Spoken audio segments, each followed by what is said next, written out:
Good morning. It's the Call Flow Radio Show, and you're on the air.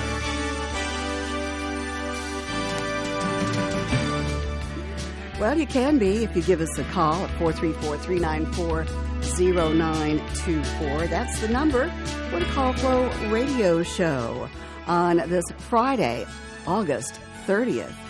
But we're going to ask you to hold off on your calls because we do have a special guest in our Francis E. Wood studios here. And his name is Chance Reynolds. He's head of Fuqua School. And we want to wish you a good morning, Chance. Good morning. Good morning. And thank you, Chris, for having me on. Oh, well, you're very welcome. There's some things going on at Fuqua School that I know that you want to talk about. And maybe a few issues here and there, but some excitement going on. Absolutely. Yeah. It's so exciting. So go ahead. We were thrilled to share an announcement with all of our families and our whole community that we'll be embarking on a capital campaign beginning here at the school. And I believe it might be one of the first of our kind, where we're actually looking to use this campaign to build a new upper school for our students grades 7 through 12. Fantastic. Now, this requires a lot of planning. A lot of planning. A lot of money. A lot of money, yes. Yeah, especially for a private school. Exactly. You don't have the funding from, the state or unless, you just don't have that. So you've got to help raise funds, matching grants and stuff like that, I guess. And that's correct. Tell us about it. Yeah, that's correct. And actually, we're really blessed. We have so many families, so many donors who support the school and who want to see this dream come true for our students and our staff. They deserve that. They need they deserve the very best. So it's wonderful to see all of our families and donors get behind that cause and try to create this learning environment for our students. How long it was Prince Edward Academy before that. My children went to Prince Edward Academy. But how long has the academy, has it been up there? How old is the school, basically? That was, I get questions, and sometimes I have to remind people that's a little before my time. So that's okay. Yeah, absolutely. I believe it's early 60s, but when the original buildings were built, it was early 60s, and you can see, unfortunately, it's 6 decades of usage and wear and tear.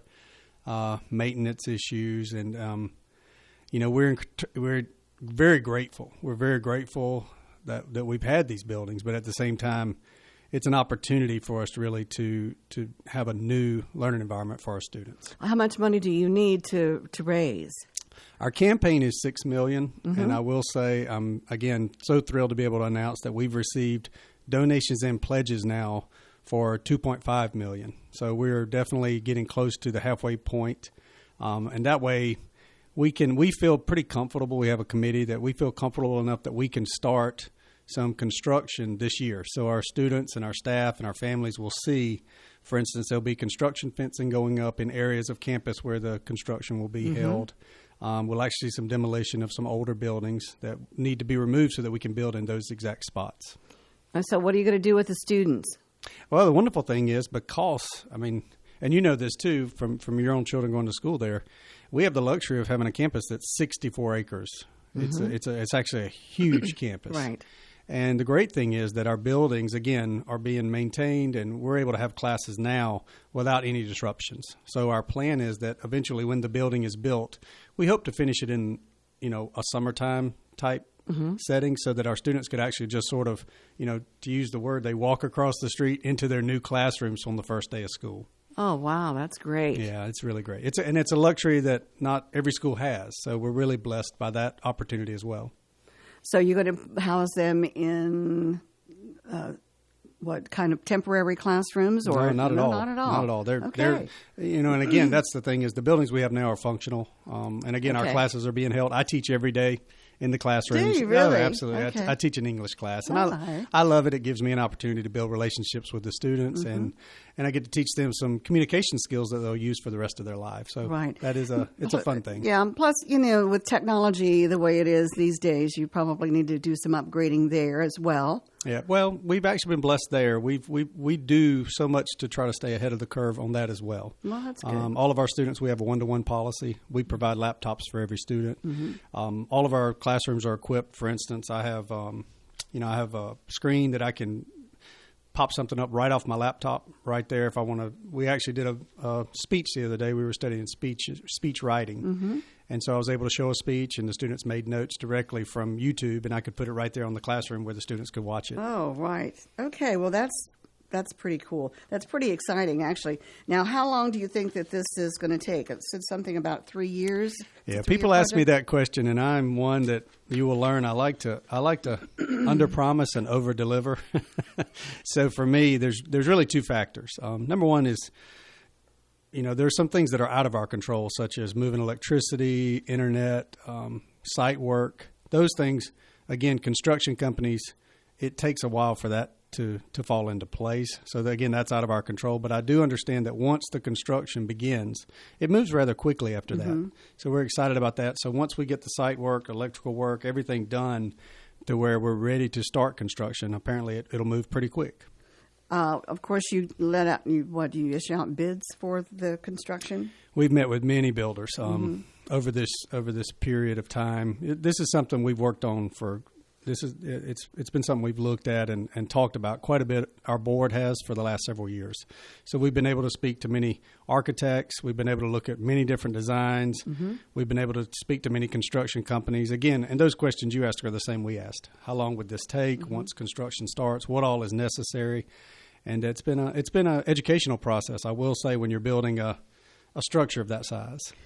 And this, excuse me, is it going to be basically one building, or are you going to be able to use, or do you plan on using the old classrooms, or are we going to do away with those, or is this going to be entirely encompassing? We looked at it all, and honestly, it's probably better to build a brand new building that all of our students could be housed in, and then we would demolish the old buildings as we get to that part of the campaign.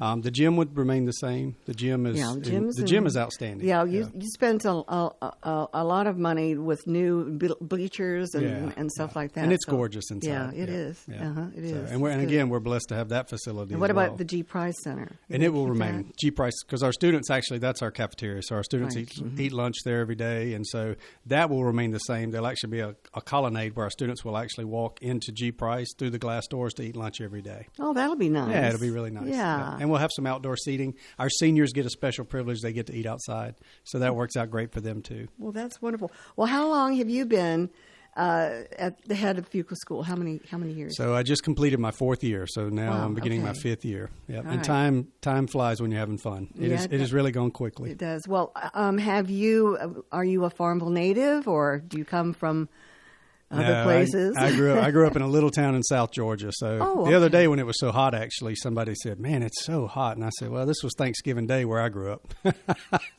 Because it's hot down there all the time. All the time. Well, you have family? I do. My wife, Charlotte, she's actually our librarian and does an amazing job. And I just have to brag about her. We had a wonderful librarian that had an accident and was not able to continue working with us. And so I needed a intern librarian. So over the breakfast table, I said, "Honey, how would you feel about helping out in the library?" And she was like, "Really?" And so she came in, and sometimes when a duck hits water and they just start swimming, it's just been amazing. It's been so much fun, and the students love her, and so that's really been great. And I have 2 sons. My oldest son, Dane, graduated from Fuqua, and he now lives in Denmark. My wife is Danish, so he lives in Copenhagen, Denmark. He works as a bicycle mechanic and goes to school there, and he's doing wonderfully. We visited him this summer. And my youngest son, Colton, is a 10th grader, and tonight he's quarterbacking his first game. Oh, wow. And as we're heading up to Quantico tonight. So my prayers are that the boys will play well and they will be injury free, of course. And good Lord willing, maybe we'll come up on the winning side. So Fuqua does have a football team. Yes. As always. I know my son played Trey played quarterback and running back and all kinds of stuff. And it's such a proud tradition. And Laura was a cheerleader there as well. What kind of league are they playing in? So we actually play 8-man football. 8-man, okay. Which was interesting because we were one of the holdouts that remained 11-man for a long time. And for a school our size, sometimes that's challenging because less students are playing football now. Well, I understand Cumberland, the Dukes are not going to have a JV team, but they're not going to have a varsity team. And I can understand that. And Chip is a super friend of mine. I can't say enough about him. And I'm sure that was a very difficult decision. But at the end, I know he did what he felt was right to protect the students and make sure their health and well-being is the number one item. And they can build their JV program now to really be very successful in the future. So sometimes those are difficult decisions, but I know that, knowing Chip the way I do, he really took his time and made the right call. Oh, well, congratulations. And I know that it's all work in progress, but it just sounds like you got the handle on it, and if you can get that extra money in and at least start construction absolutely relatively soon. And so again, I can't say enough to thank all the people who've reached out and said, how can I help? That's been such a wonderful thing from our alums and from our families and from our donors. It's wonderful. So we can't do it without them. And the more the better. We need them. So this is a wonderful thing. Well, Chance, thank you so much for coming in and talking with us about this. And we wish you all the luck in the world. We certainly appreciate you and Fuqua School, and they're much asset. They're very much an asset to our area. Thank you so much. And we appreciate the opportunity to come speak and wish you the best, too, with FLO. Well, FLLO. WFLO. Go with the flow. Go with the flow. Go with the flow. All right. Have a great day. Thank you. And hopefully you can keep us up to date Absolutely. on how things are going there at Fuqua School. I would love that. I would love that. All right. Okay. Thank you so All much. Right. Take care. Bye-bye. All right. Bye-bye. That was head of Fuqua School, Chase Reynolds, giving us some information about what's going on at Fuqua School. They're going to have a brand new school up there. And the nice part about it is that they do have enough land, 64 acres there, to build a new school without disrupting the classroom. So the students in the classroom. Plus, they'll get an opportunity to witness some of this construction as well, see what goes on there.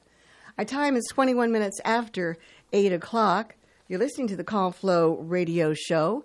The number to call is 434-394-0924. Let's see what our temperature is outside. It's 71 degrees. Look for a high today of 86. Yesterday was a real scorcher. It wasn't really all that hot, but the humidity was really bad. You go out there, take 2 steps, and you are wringing wet. All right, let's take a look now at our day in history. This date, of course, is August 30th, and our historic featured event, U.S. astronaut, I think it's Guion. I'm not sure. Guion? Guess as good as mine. Bluford Jr. became, on this date in 1983, the first African American to travel into space, serving as a mission specialist aboard the shuttle orbiter Challenger, and later flew on 3 other missions. So, congratulations to him. We'll go down now and check out some other events on this date. We'll go to 2021. Following a chaotic withdrawal, the last U.S. troops left Afghanistan some 7 years after the war in that country had officially ended. In 2015, British neurologist and writer Oliver Sacks, who won acclaim for his sympathetic case histories of patients with unusual neurological disorders, died in New York at the age of 82. 2003, American actor Charles Bronson, who is best known for his portrayal of Tough Guy, notably an architect turned vigilante in Death Wish, died in Los Angeles at the age of 81.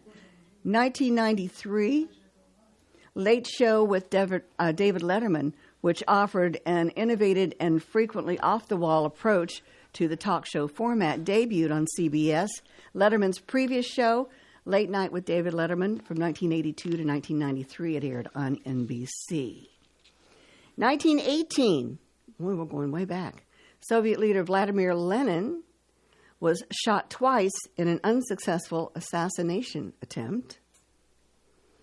In 1905, American baseball player Ty Cobb, who became one of the game's greatest offensive players and one of its fiercest competitors, made his major league debut with the Detroit Tigers. In 1862, during the American Civil War, the Second Battle of Bull Run ended with a decisive Confederate victory. And we'll drop down to 1813. During the Creek War, some 250 frontiersmen were killed by the Red Sticks, a Native American faction in what became known as the Fort Mims Massacre. And in retaliation, the militia, led by General Andrew Jackson, later destroyed 2 Indian villages. So those were rough times back then. John Staten. Hello. Good morning. Good morning. It's been an unusual morning this morning. You never know what you're going to walk into. That's the beauty of live radio, I want to tell you. And the scary part of it. Well, it was very nice to have Yes, it was. Chance Reynolds here Nice guy. with us in person to come, all this information coming right out of the horse's mouth, as they say. No offense, but anyway, it was very interesting. And our time I'll be right back. is 8:25, and you're listening to the Call Flow Show. It is open mic day now at 434-394-0924. Well, let's check out some entertainment news. Let's see. A doctor charged in connection with Matthew Perry's death is set to appear in court after a plea deal. Let's find out what's going on with that. You know, they're with his death, they were saying that they overdrugged him, basically. Oh, wow. One of 2 doctors charged in connection with Matthew Perry's death is set to appear Friday, today, in a federal court in Los Angeles, where he is expected to plead guilty to conspiring to distribute the surgical anesthetic ketamine. Now, Dr. Mark Chavez, who's 54 from San Diego, reached a plea agreement with prosecutors earlier this month and would be the 3rd person to plead guilty in the aftermath of Friends star's fatal overdose this year. Chavez agreed to cooperate with prosecutors as they pursue others, including the doctor Chavez worked with, to sell ketamine to Perry, who's also working with the U.S. Attorney's Office there at Perry's assistant, who admitted to helping him obtain and inject the drug, and a Perry acquaintance who admitted to acting as a drug messenger and middleman. The 3 are helping prosecutors as they go after their main targets, Dr. Salvador Plasencia, charged with illegally selling ketamine to Perry in the month before his death, and Jasveen Sangha, a woman who authorities say is a dealer who sold the actor the lethal dose of the drug. And both have pleaded not guilty and are awaiting trial. Chavez admitted in his plea agreement that he obtained the drug from his former clinic and from a wholesale distributor where he submitted a fraudulent prescription. So it was pretty underhanded there. So we're learning a little bit more about what happened to Matthew Perry. Let's see what else is going on in the world of entertainment. Let's see. The Crow. That's the movie is out now. It's reimagined, stylish and operatic, but they can't outdo the 1994 The original. Original. No. Yet that doesn't keep them from trying. Well, yeah. But I haven't heard anything good about this new one. Not that I was a huge fan of the original, but I mean... Well, I had a choice to see The Crow and another movie that I did see and regretted. But anyway, one of the Here recently? yeah, it was like Blink Twice. Blink twice, Yeah, and you'll with miss it. Tatum Channing, huh? Blink twice, and you'll miss it. Yeah, or Channing But you didn't Tatum, miss it. You caught it. I think. Chatham? Yeah, right. Yeah, I know who you're talking about. Channing Tatum. Yeah, Channing Tatum. Yeah. One of the first things you see in the reimagined The Crow is the sight of a fallen white horse in a muddy field, bleeding badly after becoming entangled in barbed wire.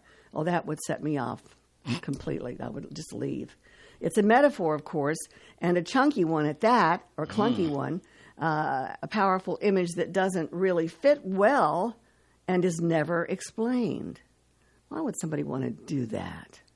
You know? Don't Start know. off with that. Anyway, that's a hint that director Rupert Sanders will have a tendency to consistently pick the stylish option over the honest one in this film in his attempt to give new life to the cult hero of comics and film. He's given us plenty of beauty at the expense of depth or coherence. Anyway, the filmmakers have set their take in a modern, generic Europe and made it very clear that this movie is based on the graphic novel by James O'Barr. But the 1994 film adaptation starring Brandon Lee hovers over it like, well, a stubborn crow. So there you go. Mm-hmm. Okay, we've talked our way down to the bottom of the hour. Alrighty. By the way, how are you? How has the week gone? Okay? So far, so good. So far, so good. Okay. I'm still here. So. Yeah, it's Friday already again. Amazing how that happens. Yeah, it is. It is Friday. Yeah, well, I guess time flies when you're having fun, right? Even when you're not, it flies by. It's amazing how it does. It doesn't discriminate. No. Whether you're having fun or not. All right, it is 8:30, and we've got our weather forecast coming up, brought to you by the Bank of Charlotte County. Hello, I'm Stuart Wilborn, manager of the Bank of Charlotte County Loan Office in downtown Farmville. I invite you to call or come by and see me about your loan needs. Whether it's time to purchase investment property, build your dream house, expand your business, or purchase timberland or farmland, you will find old school personal assistance with attention to detail. Stop by our office at 216 North Main Street or call us at 391-1136. The Bank of Charlotte County, giving you more for your banking needs. Member FDIC and Equal Housing Lender. The WFLO forecast for today calls for some patchy fog this morning, a slight chance of some thunderstorms. We had those thunderstorms last night.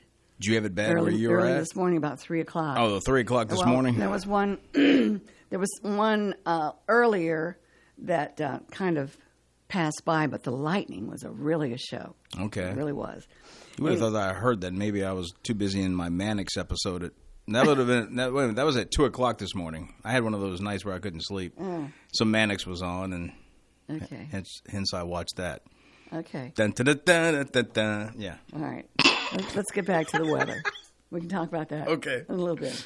Okay, let's see. We'll see a 20% chance of precipitation with a high of 86 degrees. For tonight, a low of 69 degrees with a chance of some showers and thunderstorms, just slight at 20%. Now, your Saturday, mostly cloudy with a 30% chance of thunderstorms, a high of 88 degrees. Saturday night, look for a low of 69 with a 30% chance of thunderstorms. On Sunday, partly sunny with a 50% chance of some thunderstorms, a high again of 88 degrees. On Sunday night, we'll see a low of 67 with a 30% chance of thunderstorms. However, on Monday, actual Labor Day, really nice, mostly sunny with a high only 81 degrees. Monday night, partly cloudy with a low of 60. And Tuesday, mostly sunny with a high of 77 degrees. All right. Humidity at 100%. Winds are calm. We do have a barometer that is at 30.17 inches. It's steady. It says here now that the winds are coming in at around 7 miles per hour from the northeast. We are at 71 degrees under overcast conditions. So that's your weather forecast brought to you by the Bank of Charlotte County with branch locations in Phoenix, Charlotte Courthouse, Brookneal, and their loan office in downtown Farmville. All right, we do have our birthdays coming up, 3 days worth. Well, actually, are we working on Monday? Labor Day? You won't be, but I will be. Oh, okay. So, all right. All right, so we'll just have the 3 days of birthdays and perhaps anniversaries. They're brought to you by Terry Atkins Wilson, PC. The law office of Terry Atkins Wilson, PC, is located at 117 North Main Street in downtown Farmville. With deep roots in Farmville and our surrounding communities, Terry and her legal staff specialize in real estate law, wills and trusts, business formations, and collections. Experience and professionalism are extended to every customer in every case. The needs and concerns of every customer are their primary focus. If you have legal needs, contact the law office of Terry Atkins Wilson, PC, for a consultation at 434-392-1422. Yes,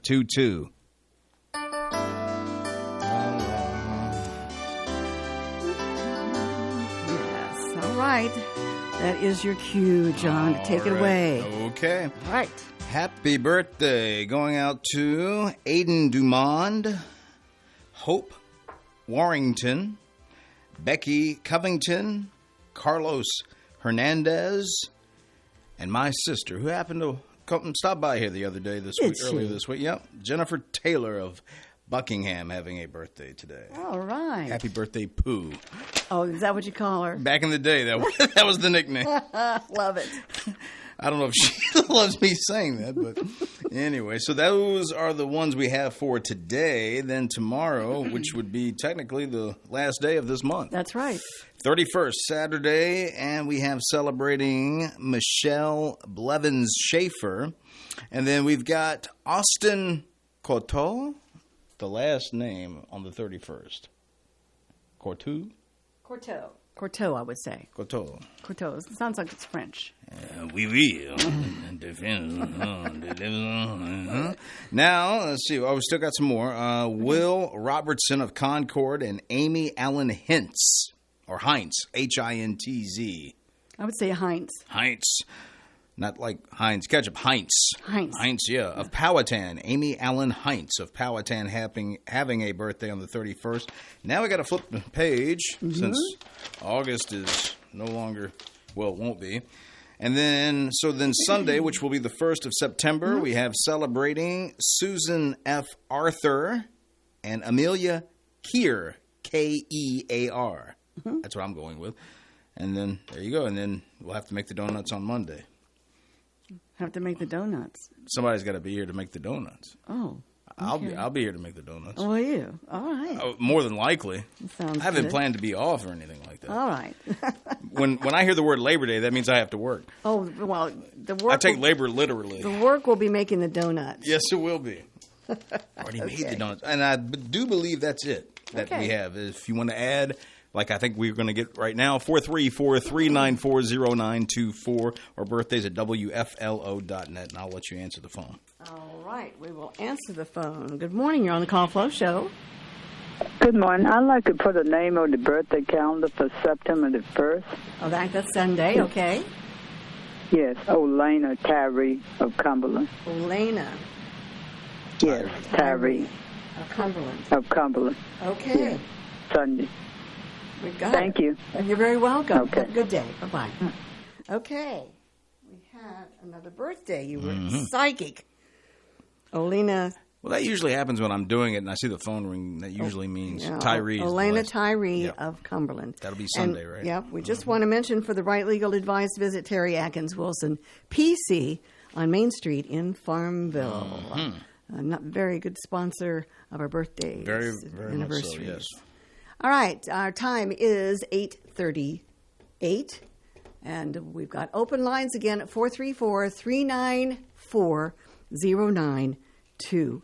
All right, let's take a look at some celebrity birthdays for today. All right, we've got comedian Lewis Black, who turned 75 today. Okay.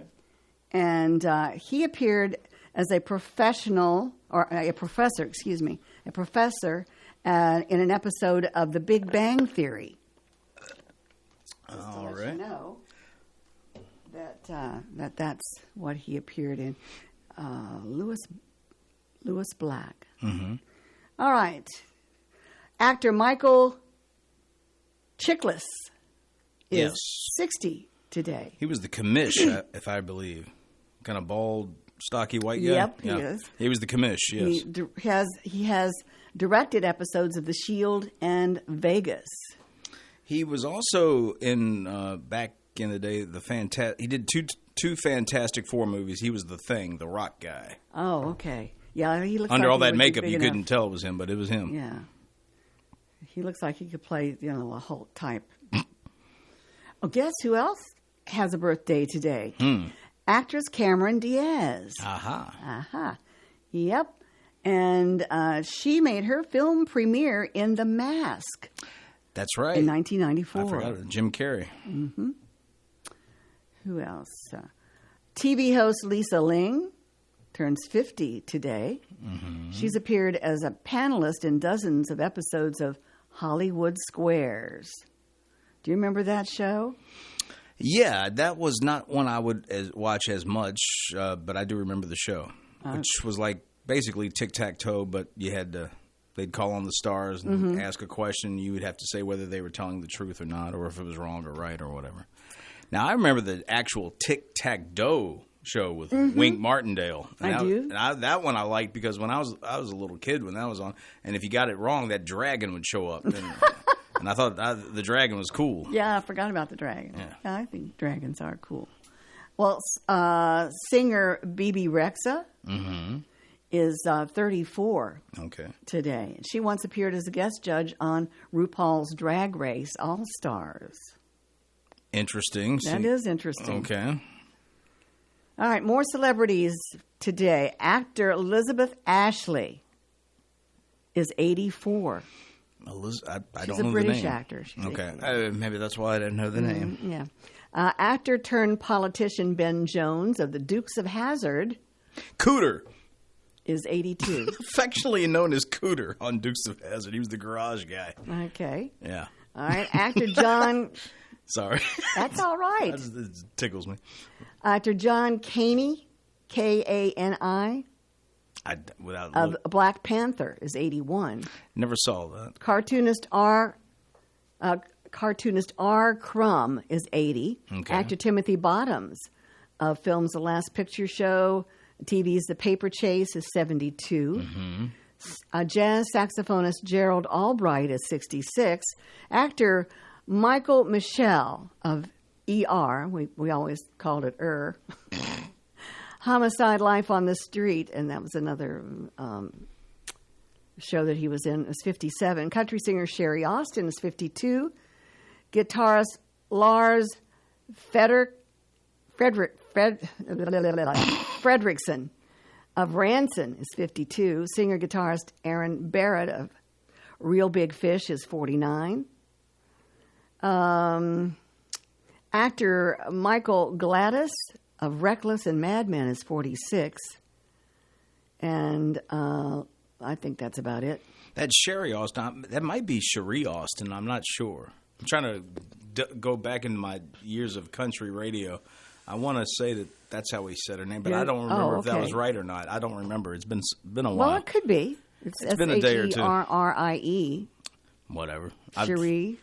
Okay. If she was a French woman, she'd be Cherie.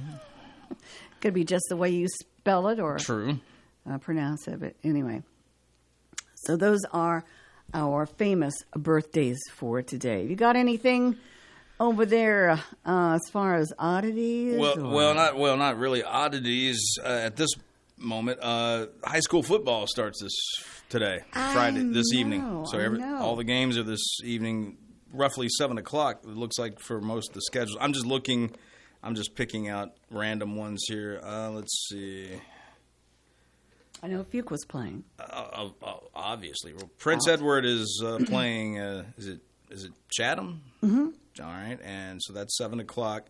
Buckingham is playing Appomattox, also 7 o'clock. I did a wide net search, so I've got like all the Central Virginia area type games. Not all of them, of course, will be close by. Cumberland, even though it's JV, they're playing William Campbell. Again, that game also 7 o'clock. I could list a bunch more. Appomattox is playing Rustburg, 7 o'clock. What about Nottoway? Unfortunately, they're not in alphabetical order. Oh, okay. But I'll keep scrolling.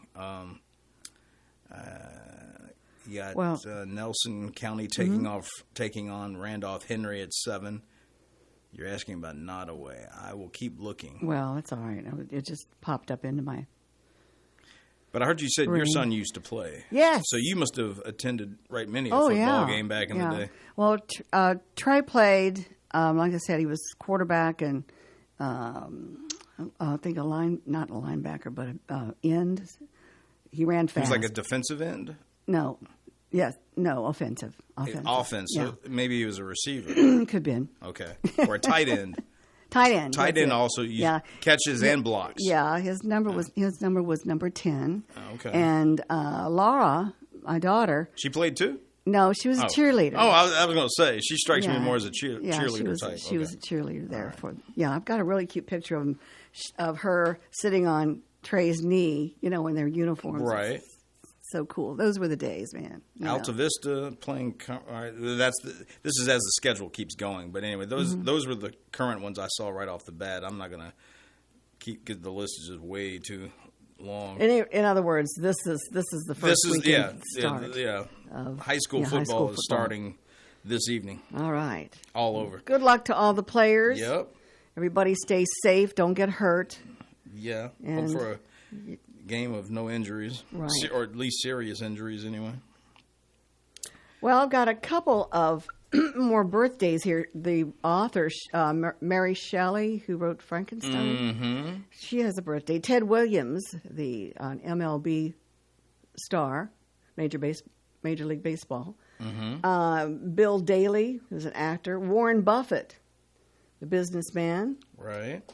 And Andy Roddick, tennis player. Yep, is playing. The U.S. Open is on for this week. I think some of them are in the third round there. I did watch a lot of tennis yesterday.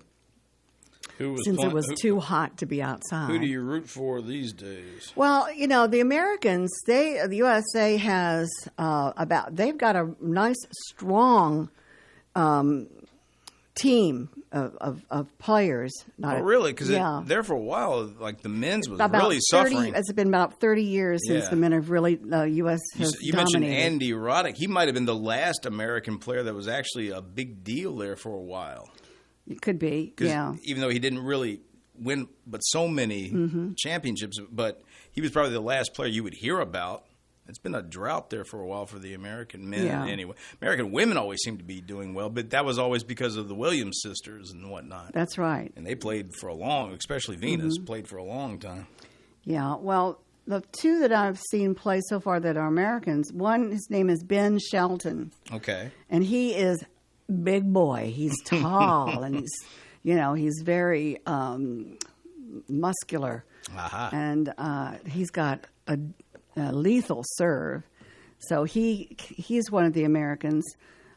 Also, Tommy Paul, I think that's his name. I saw him play yesterday, and he was playing a good match, so I think he won. And Fritz, I believe, is up there in contention as well. I haven't seen him play yet, but anyway. I've fallen out, so I don't know the names. So that's cool that you're still watching it. Does McEnroe still do some play-by-play? Yeah, he does. He does some commentary. You got to be kidding! Yeah, and Chris Everett, she does some commentating as well. But anyway, it's fun to watch. And, of course, they have the men's doubles, the women's doubles, and the mixed doubles that are exciting to watch. Those doubles can be tough. Oh, yeah. When you get those people that can really play good, the ball comes at you fast. Yeah, it does. Comes back at you fast. Yeah. Too. Anyway, our time is 8:48, and we've got... you want to talk about this orange lobster? I thought lobsters were always orange. Oh, I don't know. I don't eat lobster. Hey, but he's really orange. Yeah, he's like pumpkin orange. All right. Well, tell us about the While pumpkin orange lobster returned to the wild after arrival at Long Island store. So this is from UPI. And it says an extremely rare orange lobster that arrived in a shipment at a New York store was released back into the wild by an animal advocacy group. And as we keep going, Humane Long Island said on social media that workers at Southampton's Stop and Shop found the orange lobster among the standard brown lobsters that arrived in a recent shipment. The store offered the crustacean to the Long Island Aquarium, but the facility declined.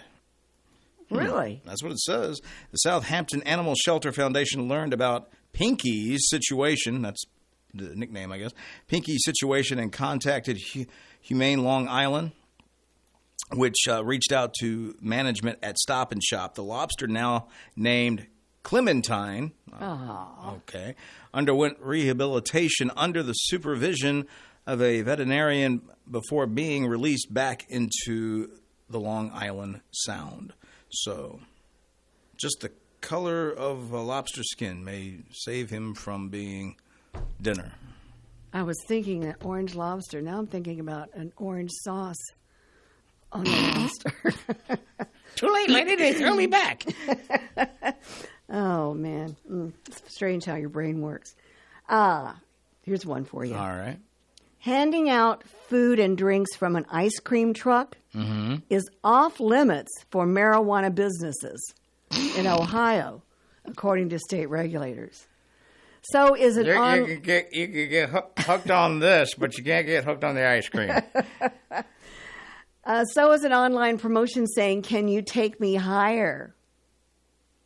Okay, Ohio's Division of Cannabis Control has proposed fines totaling $212,000 against 5 businesses for violating the state's advertising rules for marijuana sellers. The Akron Beacon Journal reported on Thursday. Most of the fines involved promotions this summer ahead of the August 6th beginning of recreation marijuana sales in the state. Some of the violators involved using signs that were too large or not approved by the state. So the largest proposed fine, $150,000, was issued to Greenleaf Apothecaries, which operates dispensers in Akron, Canton, Cleveland, Columbus, and Wickliffe, Ohio. State regulators said the violators were related to giving out food and beverages from an ice cream truck, advertising free ice cream on social media, and using a sign that was not attached to the dispensary.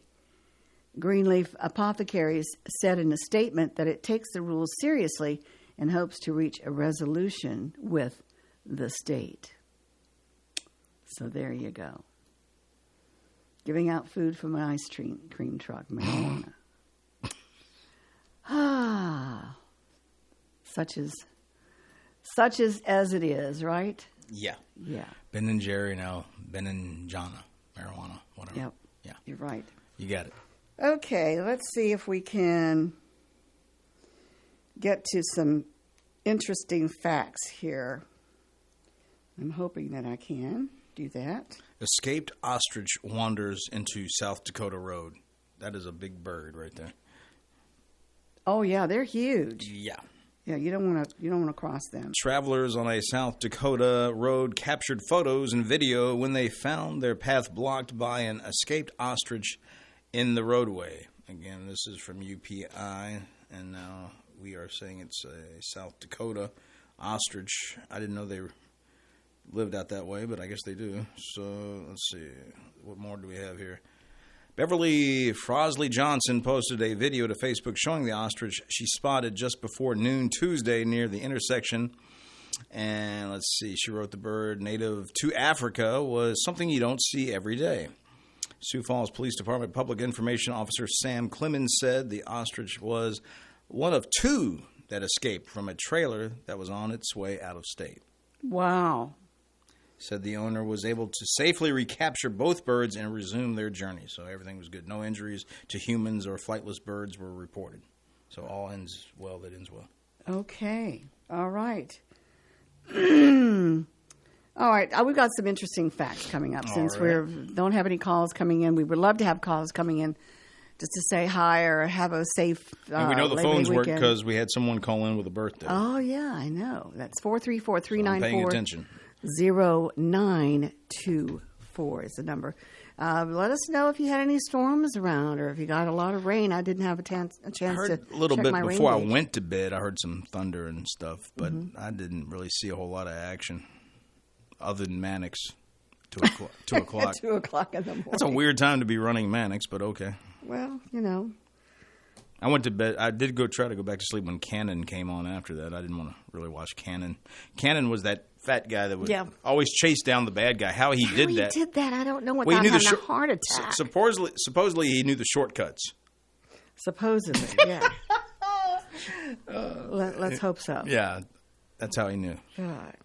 All right, let's talk about, or I'll give you some interesting facts here that you probably didn't know. Okay. You can't blame your crimes on your twin after all. This is because environmental factors during development in the womb, the umbilical cord length, position in the womb, and the rate of your finger growth impact your fingerprint. So identical twins don't have the same fingerprints. Aha. Mm-hmm. Now we got a call. Oh, yeah, okay. Just in time. Good morning, you're on the Call Flow Show. Hey, Chris. Hey. Hey, John. Hey, Danny. Want you to know it's Friday morning. Yeah.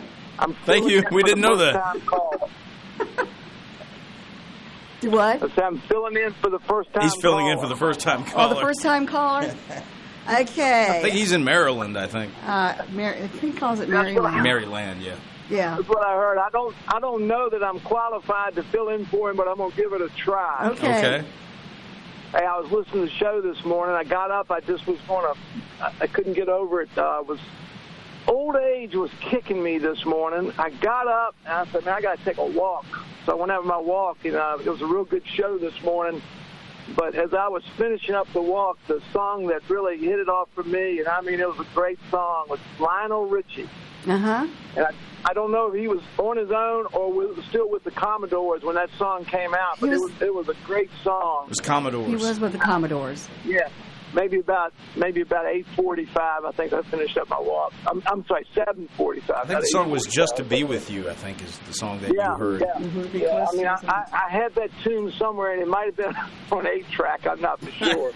But gosh, what a good song! That was a tremendous song. Hey, one more thing I was just going to ask. I haven't been following it real closely, but I know Chance Reynolds was in this morning. Mm-hmm.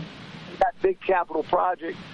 Is there some upcoming meeting or open to the public event at the school for people to find out more about the campaign? Let's see. I don't know if you mentioned it during the show or what, but I thought it might have been worth mentioning, and I was listening as close as I could, getting myself together this morning. But anyhow, I didn't know if you had mentioned anything about that. All right. Yes, there is. An information session is going to take place on Friday, September the 6th from 5 p.m. to 6:30 p.m. in Gilmer Gym on the Fuqua campus. So that's a week from okay. It's next week. I just thought that might have been in there. I wasn't for sure. I was trying to keep up with it. But anyhow, I'll let y'all get back to doing what you're doing, and hopefully by next Friday, the real first-time caller will be back. Well, we hope so. But you were a great first-time caller. You can be the alternate. That's right. Substitute, right. Okay. Take care. I think he dropped out. All right. Yeah, so that was Danny was Husky. walking around early this morning listening to the Commodores. That's right, yeah. Well, about the Fuqua thing, once again, that meeting, and it's an informational meeting, there, and if you have questions or if you want to get a look at the blueprints, an information session will take place next week, and that will be on Friday, September 6th from 5 p.m. to 6:30 p.m., and that's prior to the Fuqua football game, I think, against Greenbar Christian. So, anyway, that mark that on your calendar. The 6th. For the 6th of September. All right. Okay. We were doing some information trivia here. Did you know that the universe's average color is called cosmic latte? In a 2002 study, astronomers found that the light coming from galaxies averaged into a beige color. And it's close to light. I'm sure that, Starbucks might come up with a cosmic latte at some point in time. Very well could. Yeah.